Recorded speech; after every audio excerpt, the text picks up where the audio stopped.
Now we're going to talk about something that's very important for decision trees, and that is entropy. Entropy is basically the thing that controls how a decision tree decides where to split the data. So entropy is this very powerful thing. What's the definition? It's a measure of impurity in a bunch of examples. Let me show you what I mean. Sebastian's self-driving car data, we had the grade and the bumpiness of the terrain like we did before. But let's suppose that there's a new variable, a new feature now that we're going to take into account, and that is a speed limit. Remember, the question was whether the car can drive fast or slow. So if there's a speed limit, it shouldn't be driving very fast. So remember, before we had data that looked like this, where we had the bumpiness and the grade. Now let's suppose we had the speed limit and the grade. And let's suppose the speed limit worked like this.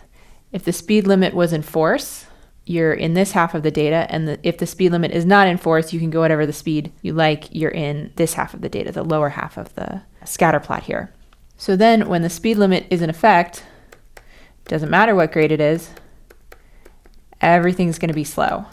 Whereas when the speed limit is not in effect, you still have to go slow when it's too steep, but now you can still go fast if it's flat enough, if the terrain is good.